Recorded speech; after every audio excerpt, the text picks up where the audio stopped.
Coach, I want to go back to that 4th and 3 play that when Noah just threaded it to Jalen down in the red zone. How did you evaluate that play? What did you like about the way he was able to make that play there? I mean, obviously, 2 players making plays. Like, those are, 2 of our better players that we feel very confident about. We prepped that. We knew if we were going to get a 4th and 3 to a 4th and 4 call, that was going to be my call. So I stayed with it. We did a little motion knowing that we're going to get man to try to soften, the orbit motion to soften the coverage a little bit just to give us a little room. And I thought Noah did a great job of putting it on his chest. And honestly, Nunu had no other choice but to catch it.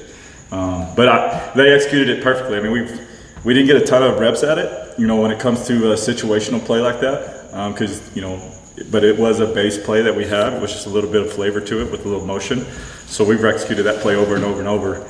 And going to that, I felt very confident we were going to make that throw and that catch. So I was proud of them. So where you mentioned the motion softens the coverage, because it looks like they basically came back to the same set, but where is that softening? How would you explain it? Yeah, so I knew it was going to be man, and instead of just letting us, obviously sitting at the sticks, it's 4th and 3, so that if you're going to run a slant, the guy's not going to back up at all.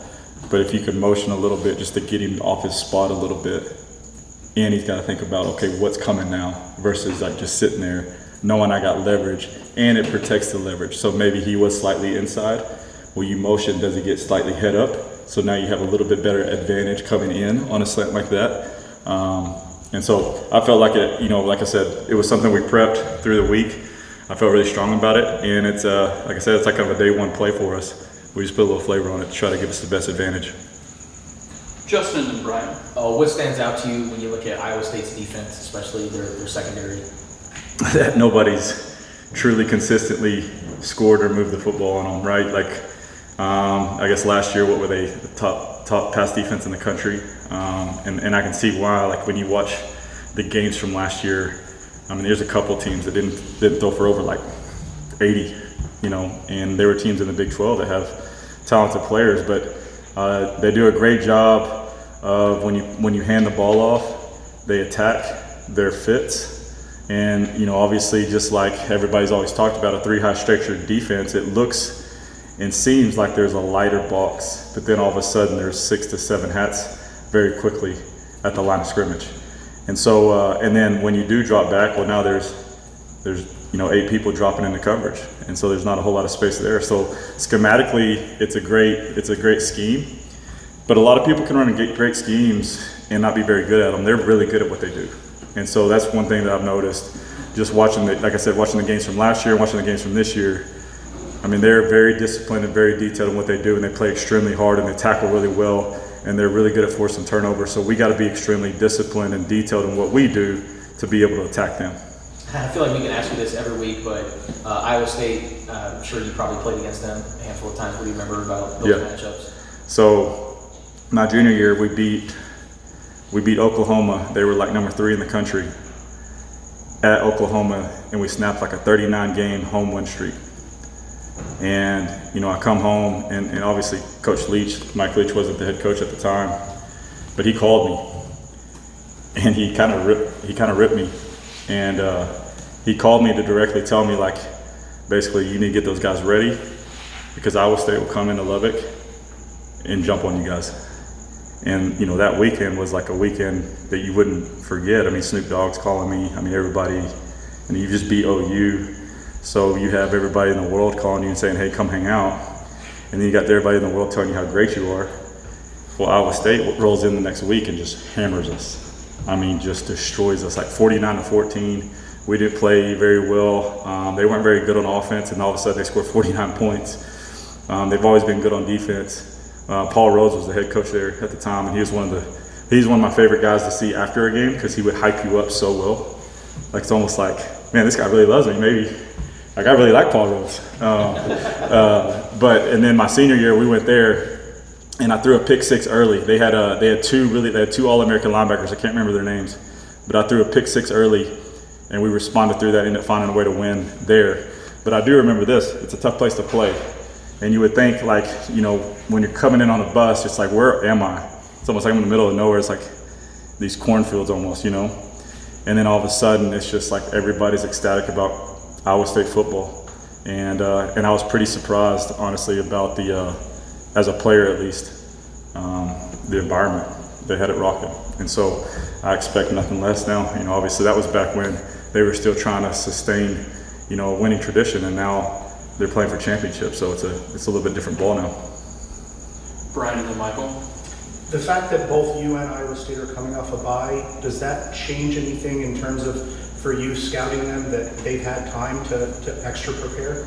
And then also for yourself, does it give you maybe too much time to put together a game plan that you don't want to spend too much time on it? No, I think maybe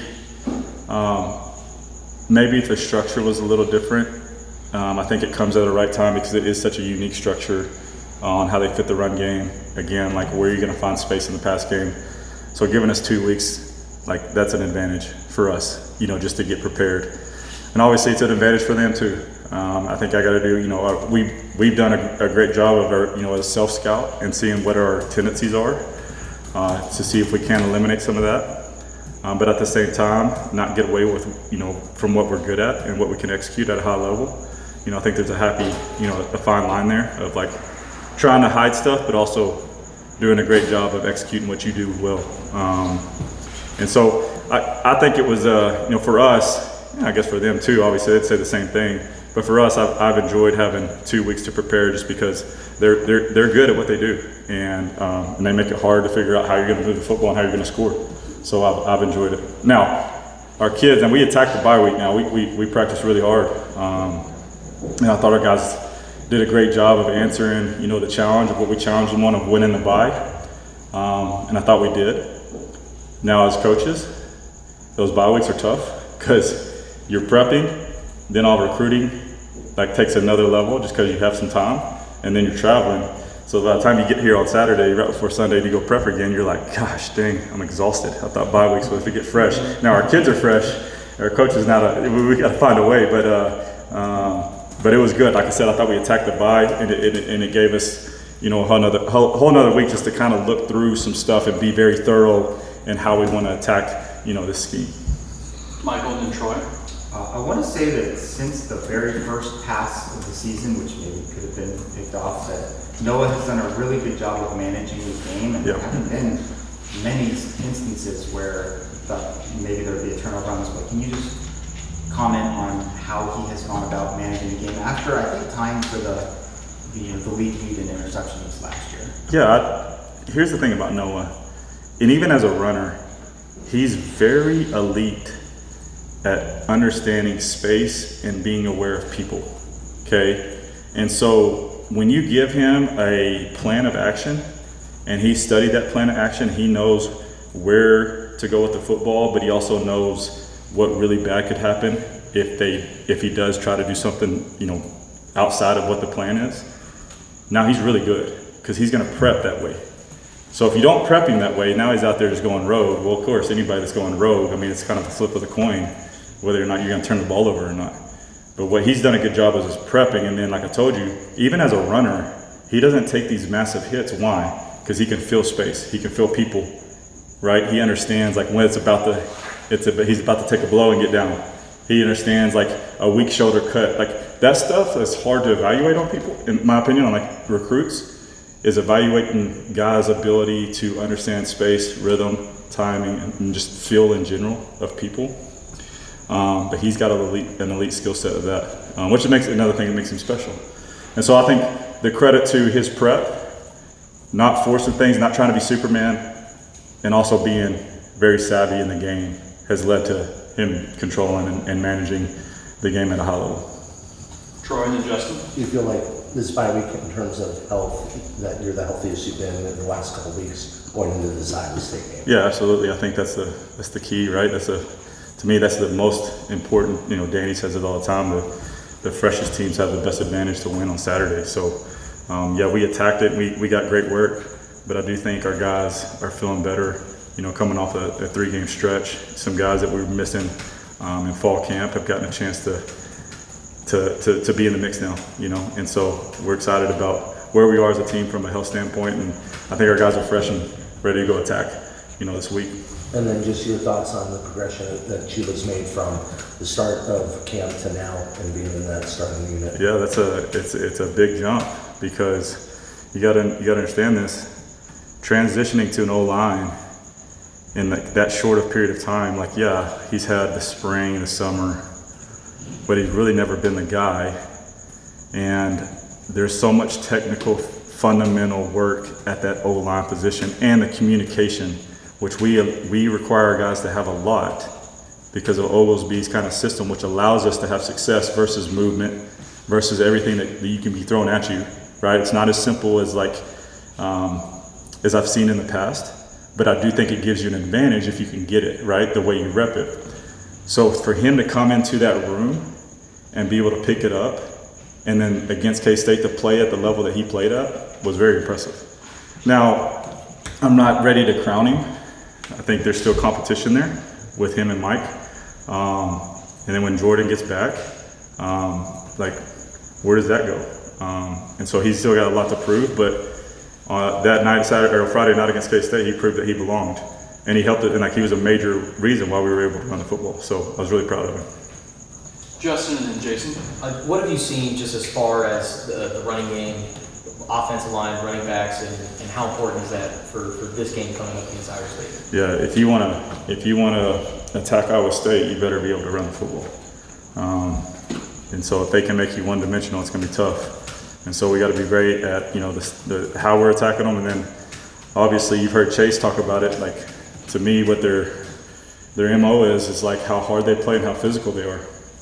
I mean, they just got a tradition that, I think Coach Brennan, I've heard Coach Brennan say it, like, this is a tradition that we're striving for at the University of Arizona. Like, we want to have sustaining championship runs like they do. We want people to turn on the tape and be like, these guys play incredibly hard, and they're tough, and they're physical, they tackle well, they block well, they're efficient. And so those guys have what we want. And they do a great job. So I think, with anything, we got to continue to attack this run game. I think our running backs are playing well. Obviously, we've had some success on the ground. We got to continue that. We got to continue to find answers that give us the best advantage to give those guys some space so they can go make plays. I don't know if you had a chance to see this. It came in the last few hours, but Jackson Dart was named the starter for the Giants. Nice. Just tell us about just the relationship you have with him, working with him. What do you think about this next opportunity for him? I mean, he's going to crush it just because he's the ultimate competitor. He's about as confident he's not a kid anymore, confident as a dude as I've ever been around. Obviously, we have a really tight relationship. It's almost like a little brother to me. He still texts me right before the games, tells me good luck. I do the same. I just haven't looked at my phone to notice that he was going to be the starter. But like I said, I'm not surprised because of who he is. Like, he's gonna walk into a building and completely take it over by his personality. He's a very likable person. People gravitate to him. The confidence that that comes off of him, that kind of spills over to the team, and everybody just buys into who he is and what he's about. And like I said, when he comes on the field, man, he's trying to bury you, which I love. I'll give you a story. We're playing Auburn. We're playing Auburn at Ole Miss, and it's kind of one of those games, like, we're talking like how we're going to run the football because they're freaking good up front. And Jackson kind of pulls like his growing on Thursday. Well, we talk about, maybe, hey, like, we'll be all right. We'll give you some medicine. We just won't run you, on Saturday. We'll just, we'll take care of you. Well, we ended up running him like 20 times, and he ran for like 150. But it was like he didn't blink an eye. That's just who he is. Now, he wasn't 100%. But he ran for 150 and gave us a chance to win that game. That's just who he is. I mean, him and Noah are so similar.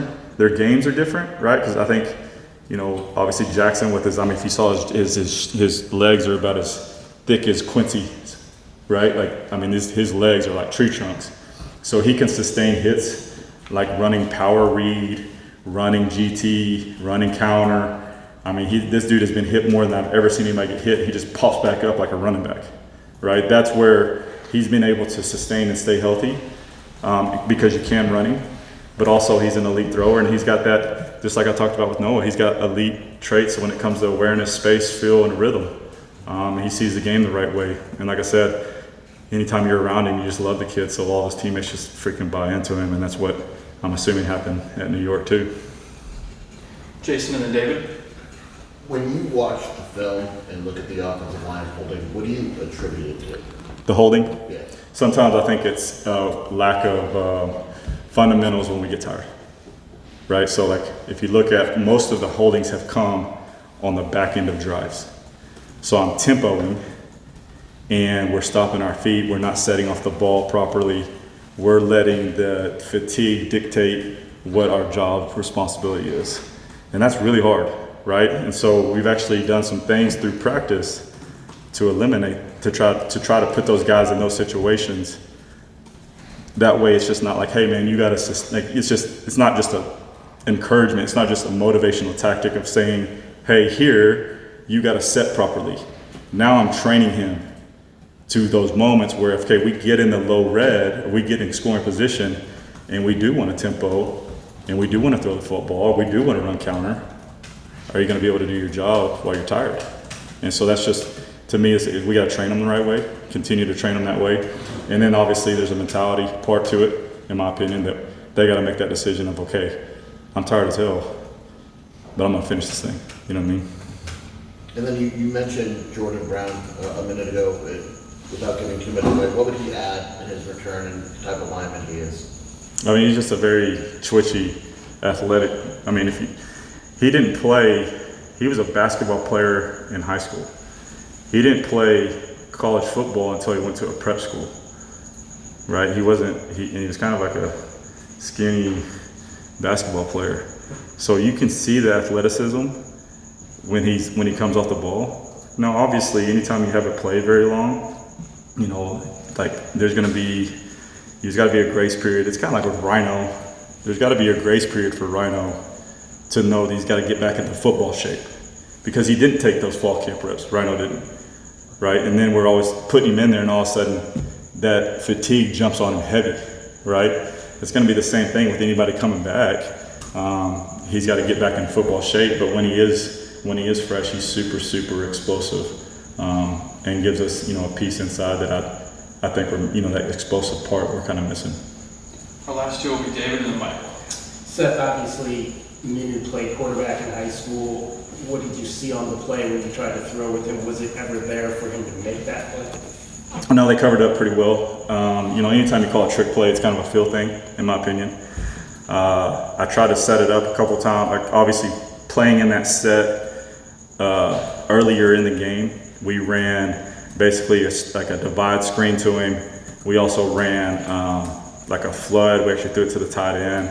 And then we tried to run like a bash counter out of it too. And then I was like, okay, it's time to, like as soon as I get to scoring range, I'm gonna call it. So we call it, and they covered up pretty well. I thought he had two things he could have done. One, like it's one of those things that I take ownership of this, because it's one, and like it kind of goes back to the holding with the offensive line.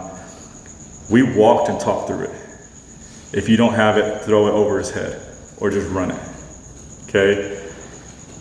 But you never gave him that real rep.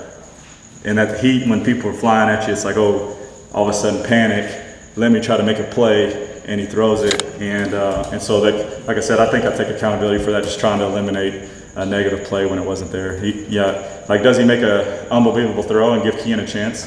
Sure. But he also he's not here to play quarterback, and so like I said, we took a shot and it didn't work out. And then with Marty, that dump down on the third down play, and he just exploded into the hole. What's special about his ability? Because we've seen him be able to do that on a number of occasions. Yeah, he's a super explosive player. And when he sees space, that's the thing about him that I love, is when he sees space, there's no dance. It's like violently trying to attack the space to go get what I can. And that was just another example of it. To be honest with you, I thought Noah should have gone we had a post curl open on that play that would have got us, 2 or 3 yards from the sticks as he caught it. And he ended up checking it down to Marty, and Marty went and found it for us. So that's just a special player using his tools and his gifts to go be himself. We'll finish up with Michael. Another on top of that is he's bought in. Like he's bought into choosing violence. He's bought into protecting the football. He's bought into it being about us and the red line that we're preaching. So there's no, like, during camp, he was probably playing at the highest level, and then he had a little setback, and it took him a minute to get going, but now he's back going. So I'm super proud of him. I'm excited to see, as it progresses, and he's a great player for us. Michael? Mike Gundy was let go this morning by Oklahoma State. I assume you played against him, or either as a player or as a coach. Just your thoughts on what he's contributed to the Big 12, and if you have any good stories about him. No, I've gotten to meet him a couple times, obviously at media days when I was a player, and then he spoke at a coach's clinic at USC when I worked there. But I've always admired him because he's unapologetically himself, and that's what I admire about him. It's like Mike Gundy's going to be Mike Gundy, regardless of the circumstance, regardless of the situation, regardless of the arena. And so, obviously, he's done big time things at Oklahoma State. I mean, when we played them, they were hard to beat. They were throwing the ball all over the place. And so I think he's got a lot to be proud of on the history and the tradition that he's built at Oklahoma State. Obviously, you hate to see something like that happen to a guy that's built a place up. But we also, as coaches, we understand this business, and we understand that, it's about winning and winning all the time. And so you just he knows that too. And so I hate that for him. Obviously, my focus is more on beating Iowa State.